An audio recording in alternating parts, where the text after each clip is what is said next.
Bom dia, oitavo! Tudo bem? Hoje, 19 de abril de 2021, segunda-feira, iremos dar continuidade à autocorreção no livro de língua portuguesa, página 118. Vamos lá? Letra A. O que é uma autopsicografia? Observe que na formação dessa palavra entraram os elementos auto, psico e grafia. Psicografar significa redigir aquilo que é ditado pela mente, acrescentando do prefixo auto. O termo designa que o eu poético, esse eu poético aí, é a voz que fala, tá? E expressa sentimentos dentro do poema. É autor quem cria, tá bom? Esse eu poético. Continuando. Escreveu o que foi dito por sua própria alma, essência. Letra B.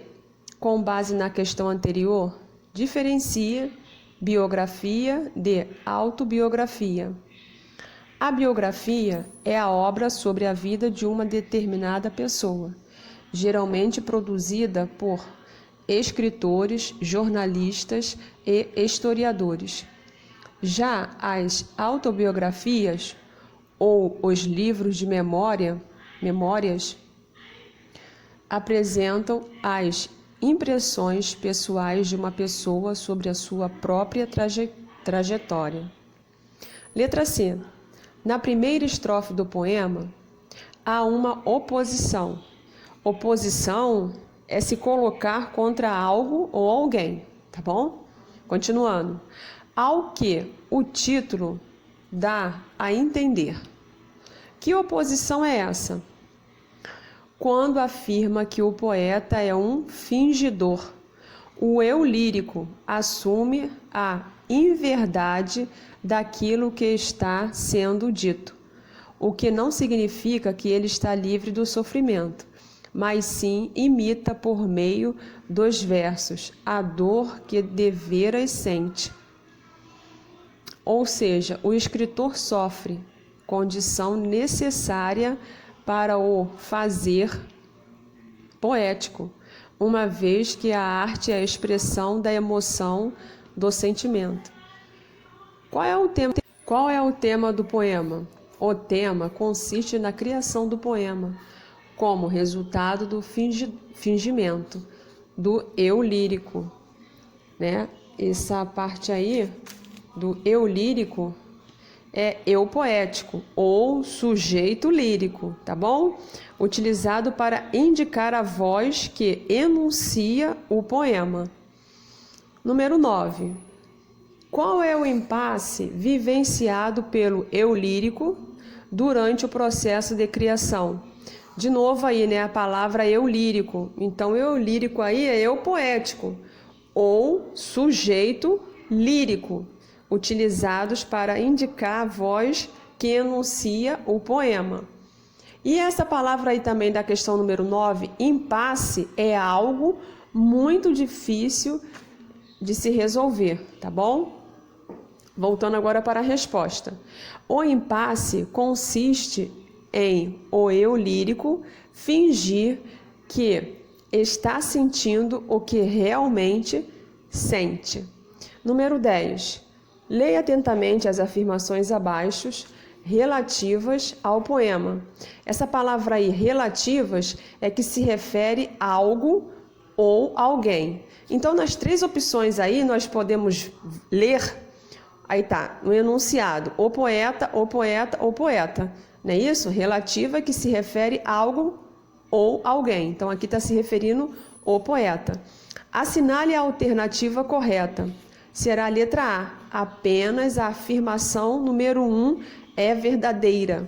Vamos ler lá em cima, número 1. O poeta finge não sofrer as dores que de fato fazem-no sofrer. Agora nós iremos para o livro de língua portuguesa, né, dando continuação aí, só que iremos para a página 123. Número 1. Qual o título que sintetiza o que o leitor encontra nesse texto? Sintetiza aí significa resume. Então vai ser a letra E. O poeta inspira uma campanha. Número 2. A seguir, são feitas algumas afirmações sobre o texto que você acabou de ler. Assinale-as. Estão corretas a número 1, 3 e 5. Letra C. Número 3. Enumere as frases de 1 a 5, colocando-as em ordem em que os fatos aconteceram. A ordem correta da numeração é letra D de dado, 4, 2, 5, 1 e 3. A campanha Gentileza Gera Gentileza foi criada, letra A, na Zona Sul do Rio. Página 124. Número 5. A frase gentileza gera gentileza foi criada por um paulista que veio para o Rio. Letra C. Número 6. No texto, José é chamado de andarilho. Por quê? Andarilho aí é aquele que anda muito.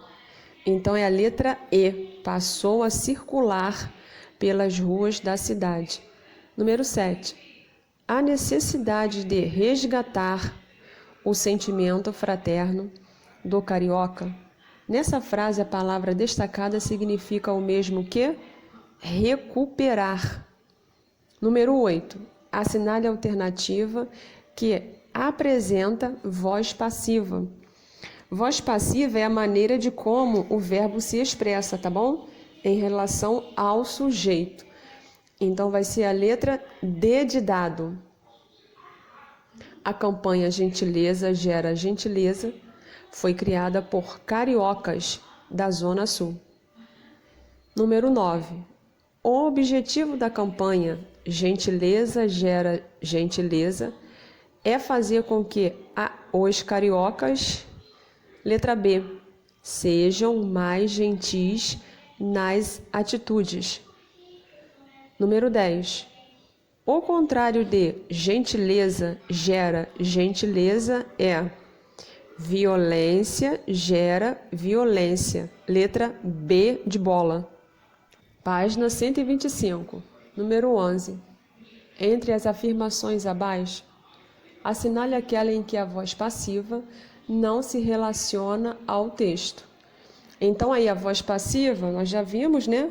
Que é a maneira de como o verbo se expressa em relação ao sujeito. Então, vai ser a letra A.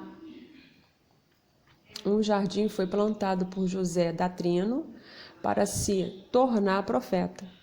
Número 12. Assinale detalhadamente cada uma delas e indique aquela em que essa transposição gerou uma informação que não está presente no texto. Então, será a letra C. O andarilho morreu em 1996. O andarilho foi morto em 1996. Então, nós temos aí na questão número 12, o que é a voz ativa, né? Que é a voz verbal que indica o sujeito da oração que pratica determinada ação. E a voz passiva é a maneira de como o verbo se expressa em relação ao sujeito. Número 13. As frases abaixo foram retiradas do texto. Indique aquela em que podemos identificar a presença da voz reflexiva, que será a letra B de bola. Número 14. Releia a frase abaixo, retirada do segundo parágrafo do texto. O verbo destacado poderia ser substituído sem alteração de sentido por letra E, tornou-se. Atividades do dia. Leia as duplas de palavras e identifique-as como parônimos ou homônimos. Tem aí a letra A, né? Aí vocês irão analisarem, tá? As duas e vão ver se elas são parônimos ou homônimos e vão escrever ao lado. Em seguida, escolha 2 duplas de homônimos e 2 de parônimos. Uma dessas aqui abaixo, tá bom? No caderno, forme frases com essas palavras e confira o sentido delas no dicionário.